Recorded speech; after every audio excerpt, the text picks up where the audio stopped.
Driving Television is brought to you by driving.ca.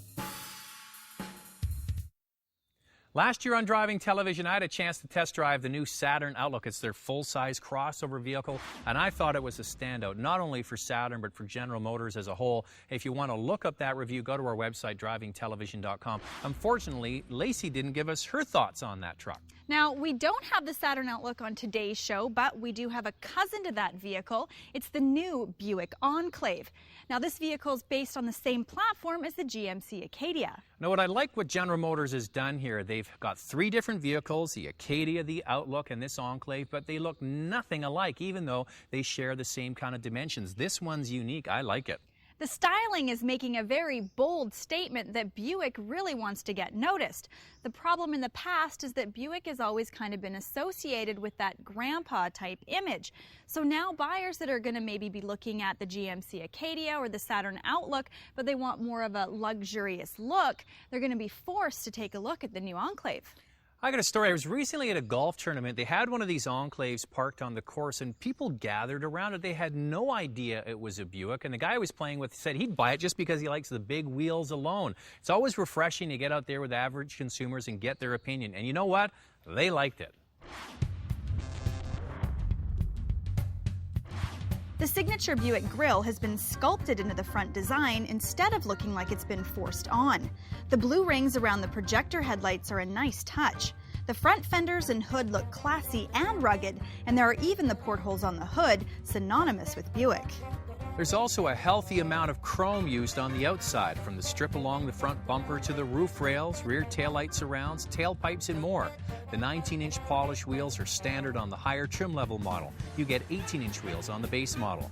For a full list of specs on the Enclave, you can look them up on our website. The interior has a slightly flashier look than the Outlook or Acadia.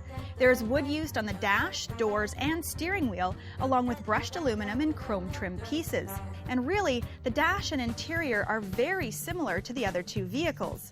Considering that this is the more expensive model, they should have tried to upgrade the plastics used in the door panels. They've used a hard plastic, which is okay on the cheaper models, but should be updated on the Enclave.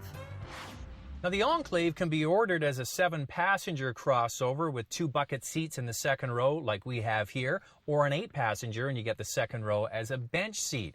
This Enclave starts at $40,895. That's $7,000 more than the base Saturn Outlook and $4,000 more than the base GMC Acadia. But for the extra money, this is what you get. Steering wheel radio controls, 6-way power driver's seat with lumbar support, auto-up windows, trip computer, auto-dimming mirror, and available heated seats.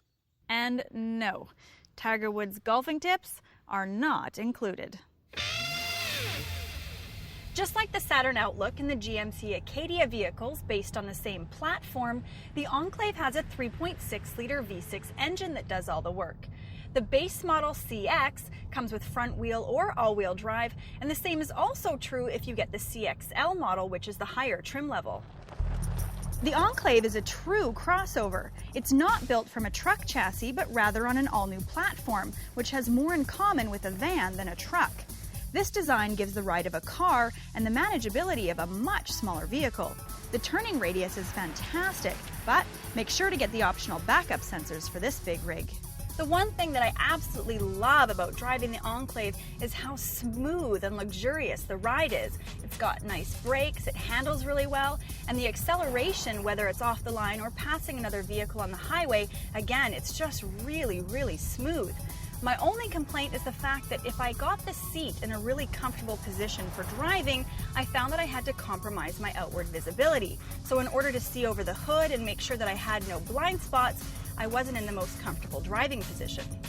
Now, what's surprising is when you take off in the Enclave, it actually has some pretty good performance off the line. It feels lighter than it actually is. And what's also remarkable is the fact that it's got a V6 doing the work and not a V8 for a vehicle of this size. That really is quite surprising.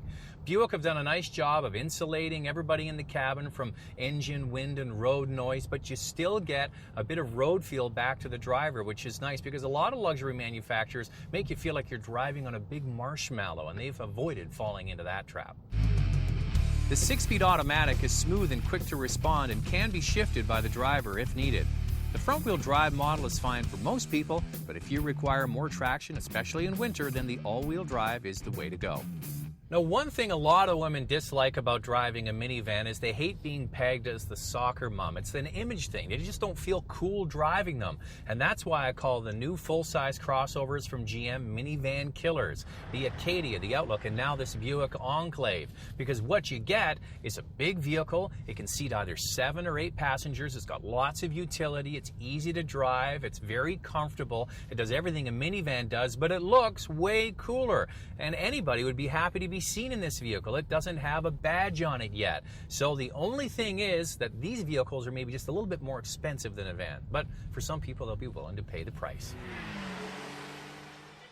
Well, Lacey, I really like the styling of this Buick, but you know what? We had the Outlook on the show, and it really is a similar size, engines. It's essentially the same vehicle, but this one's being dressed up. So if someone's going out shopping, they're looking at the GMC Acadia, the Saturn Outlook, do you think they'll spend the extra money, pony up the dough to get into this vehicle? You know, Zach, I think that's kind of a tough question because there are so many similarities in these vehicles. However, that being said, there were a lot of things that really stood out.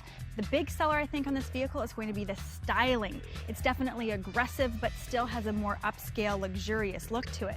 And I really like the fact that you can get the second row of seats with the bucket seats or the bench seat.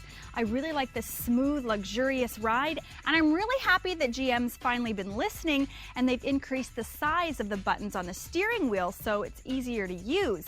On the downside, though, the buttons on the console are still really small, and especially on the nav system. It's a touchscreen system, and the buttons on there were really tiny and hard to use. And as I said before, it was really difficult to get a comfortable driving position that also had really good outward visibility. Zach? Well, I agree with you. The styling, it really is a great-looking vehicle, and it's a new direction for Buick, and this division of GM really does need an injection. It's also a very useful vehicle, 7 or 8 passengers. I've called it the minivan killer, and I really think vehicles like this are definitely going to take people out of minivans and put them into something that looks quite a bit cooler. It's got a very comfortable ride, and it's very easy to drive as well. Well, the only negative with this vehicle is not really against the Buick. It's the rebadging they've done of essentially the same vehicle, and they didn't change the engine or really anything with the Buick to attract a higher price tag other than styling. I think that's the only negative. Speaking of Buick, Lacey, did I ever tell you the very first car I owned was a 1949 Buick, and the very first car I learned to drive Buick on story again. was a 1972 Buick LeSabre. You know, my mom had a Buick. For complete specs, go to our website at drivingtelevision.com.